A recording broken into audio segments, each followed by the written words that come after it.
なんだこのガラクタは。俺が3年という長い年月をかけて作った試作品を嘲笑いながら蹴り飛ばした新社長。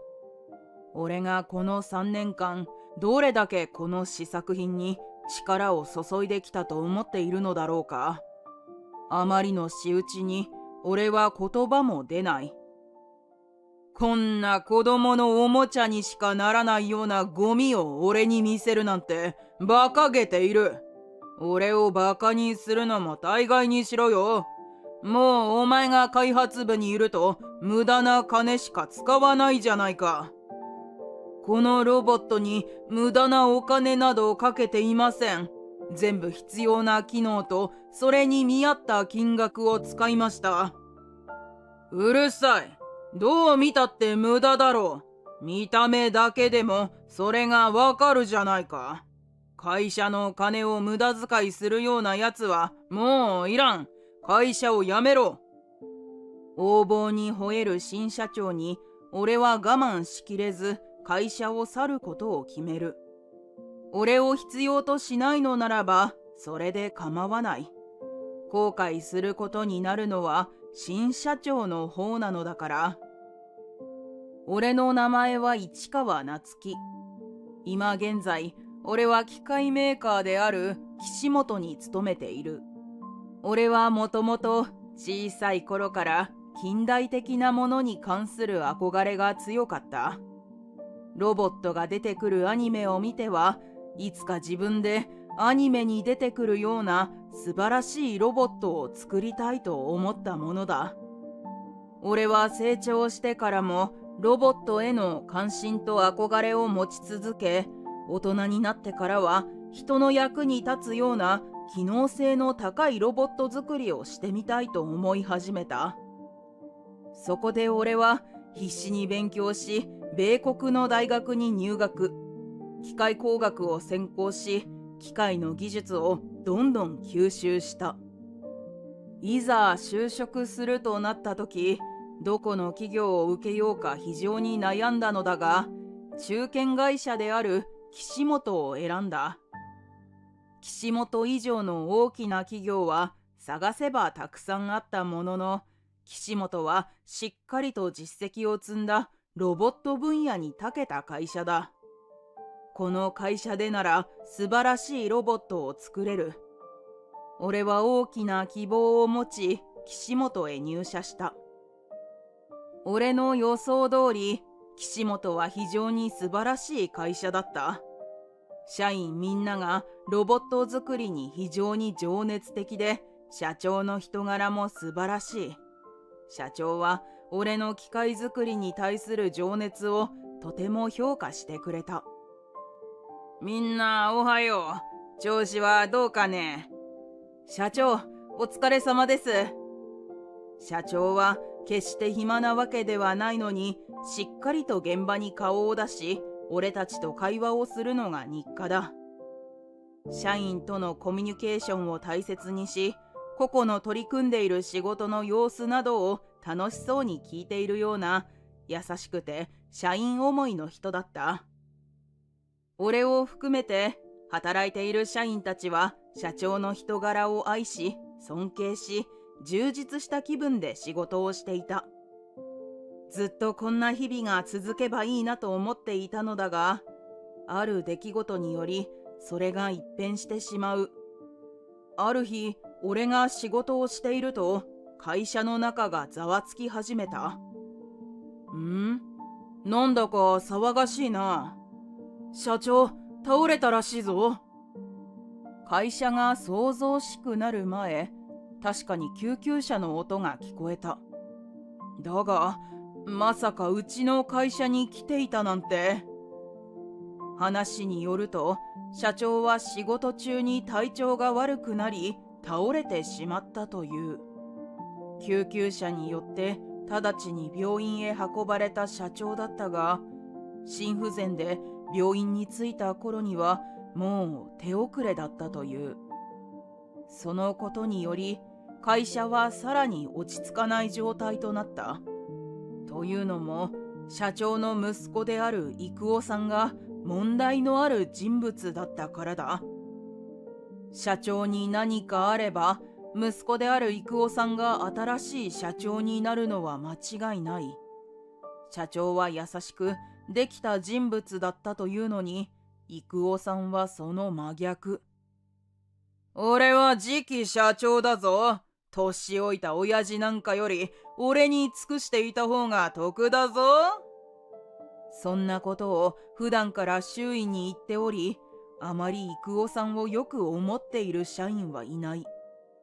そのため社長が救急車で運ばれていった後、今後の会社について気になっている人が多かったのだ。さらに郁夫さんには機械に関する知識がほぼない。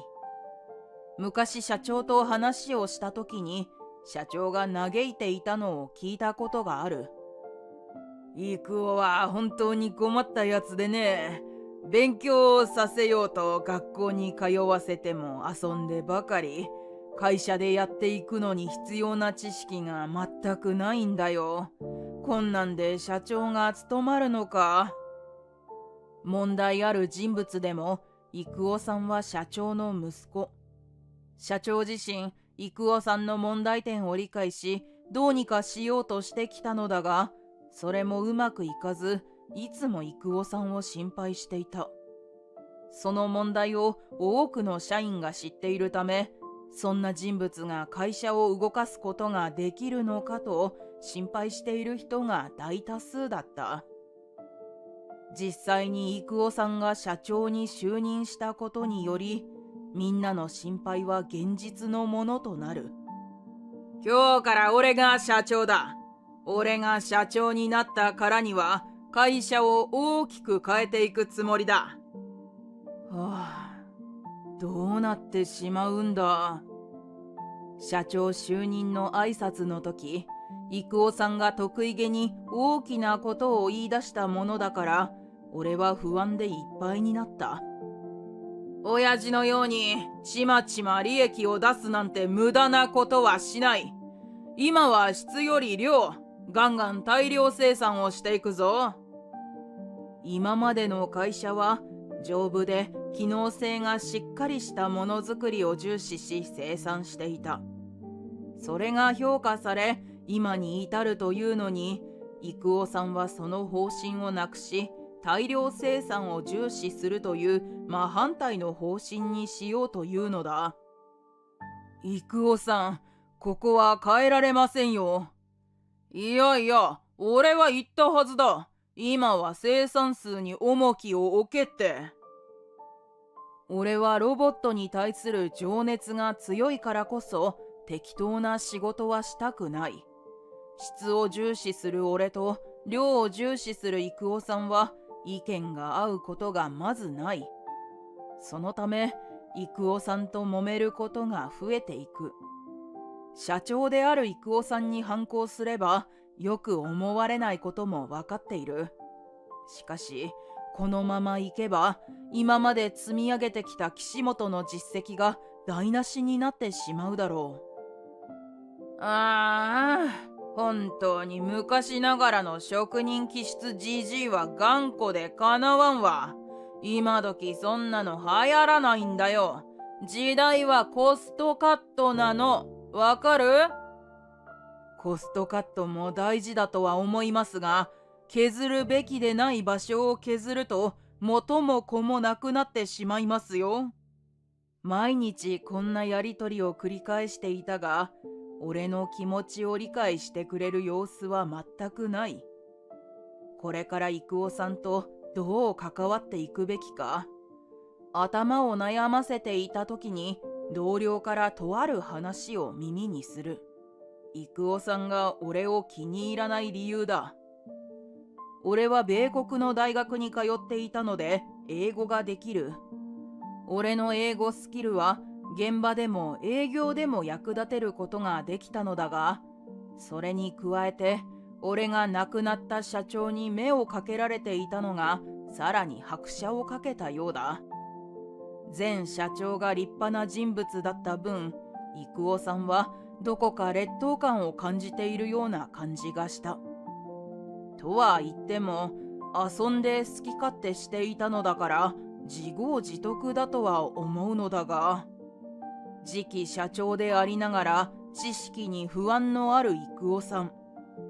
俺と自分を比較すると面白くないと感じる部分が出てきたのかもしれない。しかし、俺はそれを鼻にかけているつもりもないし、偉そうにしたりもしていない。勝手に気に食わないと俺の意見をないがしろにされるのは非常に仕事がやりにくかった。そんな中、俺は仕事を続けていた。やっとできた。ある日、俺は3年前より取り組んでいたロボットの試作品を完成させた。このロボットは俺一人の手で完成させたものではない。外部の優秀なプログラマーに協力してもらいながら開発を続けていたもので、高度な AI を搭載している。早速、俺は郁夫さんに時間を取ってもらい、プレゼンの予定を立てた。そして迎えたプレゼン当日。いざ試作ロボットのプレゼンをしようとすると、郁夫さんはロボットを一目見て笑った。なんだこれ、子供のおもちゃかよ。郁夫さんがロボットの外見をバカにする。確かに試作品のため見た目はいいとは言い難かった。こちら費用を抑えて作った試作品なので見た目は良くないかもしれません。しかし優秀なプログラマーにも協力してもらった AI を搭載しており、ここまで言うと俺の説明を遮り、郁夫さんは鼻を鳴らした。はあ？ AI？ まさかそんなのが売りだっていうのか？今時珍しくもない。無料で使えるものだって多いだろう。そんなものに外部のプログラマーって無駄なコストばっかりかけやがって。郁夫さんは AI ごときにコストをかけすぎだと言いたいらしいが、俺にとって無駄な費用をかけたつもりはない。実際に詳しく見てくれればわかると思うのだが、郁夫さんは見た目の印象だけで大したことのないロボットだと決めつけているようだ。ですがこれは、こんなおもちゃの説明なんて聞く時間が無駄だ。俺の詳しい説明を聞きたがらず、郁夫さんは立ち上がったかと思ったら試作品を蹴り飛ばした。郁夫さん、なんてことを。3年もの年月をかけてやっと完成した試作品をまさか蹴り飛ばされるとは思いもしなかった。あまりにも非道な言動をする郁夫さんに理解してもらおうと思ったのだが、郁夫さんはさらに口を開いて俺を非難する。こんな子供のおもちゃにしかならないようなゴミを俺に見せるなんて馬鹿げている。俺をバカにするのも大概にしろよ。もうお前が開発部にいると無駄な金しか使わないじゃないか。このロボットに無駄なお金などかけていません。全部必要な機能とそれに見合った金額を使いました。うるさい。どう見たって無駄だろう。見た目だけでもそれがわかるじゃないか。会社の金を無駄遣いするようなやつはもういらん。会社を辞めろ。郁夫さんが怒りに任せて首を突きつけてくる。確かに何度も言い合いをした。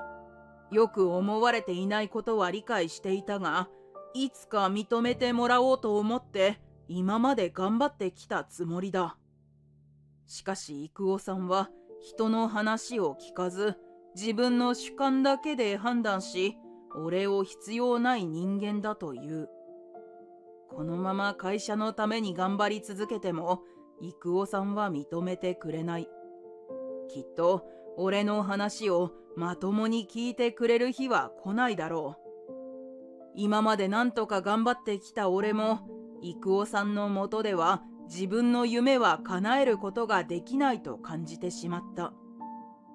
わかりました。ではもう、俺は会社を辞めます。郁夫さんのもとで頑張る気持ちをなくしてしまった俺は、首を受け入れることにした。やっといなくなるのか。せいせいする。お前は俺の会社みたいな立派な企業ではなく、子供のおもちゃ作りの方が向いてると思うぜ。俺が首を受け入れたのがよっぽど嬉しかったのだろう。満足げに笑い、再び俺を侮辱してくる。では、お世話になりました。これ以上、郁夫さんの暴言を聞きたくない俺は、強引に会話を終わらせ、会社を去った。別に岸本じゃなくても、俺の技術を見込んでくれる会社があれば、ロボットの開発はできる。今まで前社長の人柄や待遇に感謝していたからこそ、郁夫さんに何を言われても頑張ってきたが、もうひどいことを言われないと思っただけでも気持ちが楽になった。さて、俺が会社を辞めてから1週間後、電話がかかってきた。誰かと思い、スマホのディスプレイを見ると、岸本の文字が。辞めた人間に何の用だ。電話に出るか少し悩んだものの、自分はもう用事がない。それに、もし郁夫さんからの電話だったとしたら、また不快な思いをすることは間違いないだろう。出る必要がないと判断し、電話を無視した。電話はその後もしつこく何度もかかってきたが、無視を続けているとようやく止んだ。ずいぶんしつこかったな。この調子だと相手は郁夫さんかもしれないな。電話に出ないことにしてよかったと安堵していると、今度は家のインターフォンが鳴る。電話が鳴りやんだと思ったら、次は来客か。どちら様ですか？俺だ、郁夫だ。早く出てこい。俺が電話に出ないことにしびれを切らしたのか、郁夫さんが家まで押しかけてきた。できればもう関わりたくないのだが、おそらく話ができるまでしつこく家に来るだろう。それも嫌なので、郁夫さんを家の中に入れ、話をすることにした。おい、いい話を持ってきてやったぞ。郁夫さんが妙に自慢げな表情をしてそんなことを言う。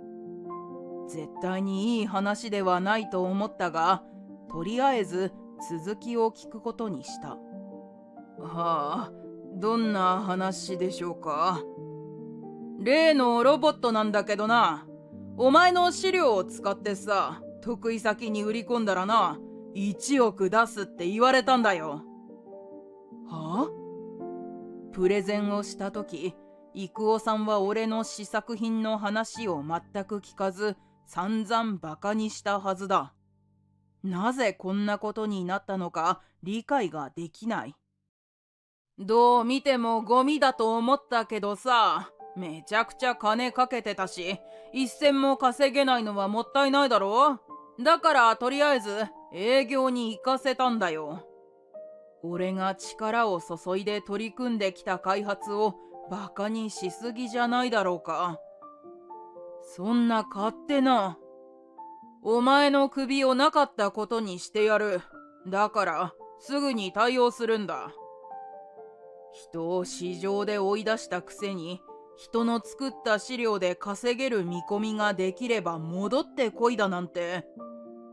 ひどい目にあった俺がその誘いに乗るわけなんてないだろう。上から目線で俺に条件を提示しているし、反省している感じでもない。郁夫さん、もうあの時作った試作品はもう解体しています。それにあの時のロボットの権利と技術は海外企業に10億で売りました。もう遅いんですよ。10億だと？そんな大金俺の許可もなく。俺が作ったものですし、会社を辞めた俺が何をしようと勝手でしょう。俺はもともと前社長がいた頃に取得した特許技術を有していた。それを使って作ったのがあの試作品のロボットだった。それに加えて搭載した AI は従来のものと処理速度は数十倍差があるというハイスペックなものだ。もちろんそんなハイレベルな AI を作れるだけあって協力してくれたプログラマーも世界的に有名な天才プログラマーだ。郁夫さんが高すぎると怒っていた依頼料だって本来であればもっと高額になっていたものを俺の頼みということでかなり安く提示してくれた。俺だってちゃんと説明してくれていればなぜちゃんと説明しなかったんだ。さも自分に非がないように説明をしなかったと俺を責めてくる郁夫さん。俺はあのプレゼンで何度も説明しようとしましたよ。説明しようとするたびおもちゃだとバカにして話を聞かなかったのは郁夫さんじゃないですか。あの時の郁夫さんは明らかに俺の話なんか聞く気がないと俺が話すたびに話を遮ってきた。なのに説明されてないなんて言われても俺には責任がないと思う。俺に正論を言われもうロボットは無理だと思った郁夫さんだがまだ希望は捨てていないようだ。わかった。ロボットは諦めるよ。だからプログラマーを俺に紹介しろよ。私の話をしているのかしら？俺と郁夫さんの会話に金髪の美しい女性が違和感ない日本語をしゃべり会話に入ってきた。この金髪美女のソフィアこそが俺のロボットに使った AI を作った天才プログラマーだ。ソフィアには体が不自由な祖母がいたのだが、祖母思いのソフィアはそんな祖母の生活のサポートをしていたため、その大変さを十分に理解していた。その上で俺が開発した介護用ロボットのアイディアが非常に素晴らしいと絶賛し力を貸してくれたのだ。君がそのプログラマーか。あの AI は本当に素晴らしい。天才だよ。ぜひ俺にその天才的な技術の力を貸してくれ。もちろん彼の知り合いなんだから今回もお安く頼むよ。ソフィアがロボットに携わったプログラマーだと分かると途端にごますりを始め協力を求め始めた。ちょっと郁夫さん、私の大事な知り合いにそんな。さすがに俺に協力をしてくれた大事な知り合いにそんなひどいことを言われては黙っていられない。ソフィアは俺のロボットに積極的に力を貸してくれた恩人のような人物だ。そんな人にこれ以上迷惑をかけることができないと俺は焦る。郁夫さんを止めようとした俺をソフィアは制して口を開いた。私があなたに力を貸す理由は一つもないわ。私がロボット制作に力を貸したのは夏希がパートナーだからよ。あなたと仕事をする気はないわ。ソフィアがバッサリと切る。しかしソフィアがこれだけはっきり言ってもまだ郁夫さんは諦めようとしない。どうにか頼むよ。いくら欲しいんだ？できる限り出すからさ。俺だってこいつの知り合いなんだしさ、力を貸してくれよ。郁夫さん、いい加減にしてください。ソフィアが郁夫さんの頼みを断っているのは金額の問題じゃないというのに、郁夫さんは見当違いな条件提示をしている。そもそもロボット作りに協力してくれていたソフィアにはプレゼンの時の話はしてある。そのため、幾夫さんが俺に何をしたのか十分に理解しており、協力するだなんて口が裂けてもソフィアは言わないだろう。私がこれだけ言っても分かってもらえないなら仕方ないわね。ため息混じりにソフィアが取り出したのはタブレットだ。ソフィア、すまない。夏希、大丈夫よ。笑顔で俺にそう言って、ソフィアはタブレットを操作し、誰かに連絡をし始める。そして、俺と幾夫さんにタブレット画面を見せた。そこに映されていたのは、ソフィアの父親であり、俺と昔から付き合いのあるマイクだ。マイクとは、俺が米国の大学に通っていた時に知り合った。そして現在は、ヨーロッパの大手機械メーカーの重役を務めている。業界人であれば、一度は顔を見たことがあるほど、世界中で顔が知られている人間だ。この人は。遊んでばかりだった幾夫さんであっても、マイクのことは知っているようだ。幾夫さん、俺はね、来月から彼の子会社で働くことになっているんですよ。そんな、なんであんたがこんな有名人物とつながってるんだ？マイクは学生時代の知り合いで親友です。ついでに言うと、10億で買い取ってくれたのも彼の会社です。俺とマイクは学生時代同じ大学に通っており、同じ機械工学の勉強をしていた。同じロボットという分野に興味を持った俺とマイクは仲良くなるのにそう時間はかからず、あっという間に親友になった。俺は就職で日本に戻ったが、日本に戻ってからも親交は続き、今でも親友と言えるくらい親しい仲なのだ。幾夫さんは俺とマイクが知り合いだったなんて思いもよらなかったらしい。俺と幾夫さんがやりとりをしている間、マイクとソフィアはタブレット越しに会話を進め、マイクも今の事情がだいたいつかめたらしい。娘のソフィアから話は聞いた。夏希が作ったロボットの権利はこちらにある。あなたが何を言っても無駄だ。それに、夏希は私の会社の社員で、ソフィアは私の娘。これ以上何か言うなら、裁判を起こさせていただく。そんな、裁判なんて。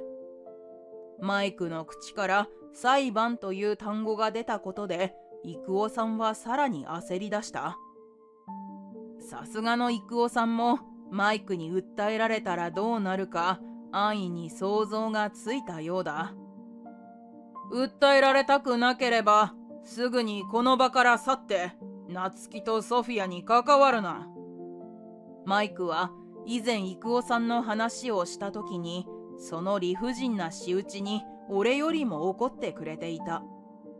今回は俺だけではなく、娘であるソフィアにまで失礼なことをしているのだから、さすがのマイクも怒りが抑えられなかったようだ。もう、俺たちに連絡してこないでくださいね。焦り、この場を立ち去ろうとする幾夫さんの背中に向かって、俺はそう言った。幾夫さんの横暴さには、俺もほとほと困り果てていたため、マイクとソフィアの力添えで、幾夫さんを追い返すことができて、本当にすっきりした。その後、マイクは裁判にはしなかったようだが、正式に岸本に警告文を送ったらしい。これで、幾夫さんは俺やソフィアにコンタクトを取ることはできないだろう。それに加えて、警告文が来た話が運悪くマスコミに流れてしまった。紙面には無能社長の問題行動、2代目社長、日本の技術者を海外に流出させるなど、多くの人の関心を引くような見出しで掲載された。俺がマイクの会社に勤めることになったことで、日本の高い技術力を持つ人間が海外に流出してしまったと書かれている。こんな大ごとになるとはな。俺もそこまで大きな事態になることは想定していなかったが、岸本の株はマスコミの報道の影響を受け大暴落。こんな事態を引き起こした郁夫さんを許さないと、経営者の親族たちから責任を厳しく追及され、最終的に会社から追放されたらしい。俺がプレゼンをした時、郁夫さんが俺の話を真面目に聞いて、ロボットの進化を分かってくれれば、こんなことにはならなかっただろう。しかし、このまま郁夫さんが社長を続けていても、きっと会社はどんどんダメになっていったに違いない。これで岸本も元に戻ってくれるかな。社長とは真逆の価値観を持っていた郁夫さんが社長じゃなくなったことで、また元の岸本に戻れると、俺は少しほっとしていた。昔の話とはいえ、俺の能力を認め、良くしてくれた前社長の会社だ。潰れてしまうのは悲しい。だが、そんな心配もしなくて良さそうなので、俺は自分の仕事に集中できる。俺が開発した介護用ロボットは、福祉が進んでいるヨーロッパでは非常に受けが良かった。まだ試用運転の段階ではあるが、人の負担を削減でき、現場ではかなり役に立っていると好評で、これからどんどん普及していくだろう。俺はさらなる素晴らしいロボットの開発に力を入れている。時折、俺の作ったロボットを使用している人たちから感謝の言葉をもらうたび、とても嬉しく感じている。俺が機能性の高いロボットを作れば、世界のどこかで救われる人間がいる。それが俺のロボットを作り続ける理由だ。俺のロボットを必要としてくれる人がこの世にいる限り、俺はロボット作りを続けていくだろう。よし、今日も頑張るぞ。そうして、俺は今日もロボット作りに力を注いでいくのであった。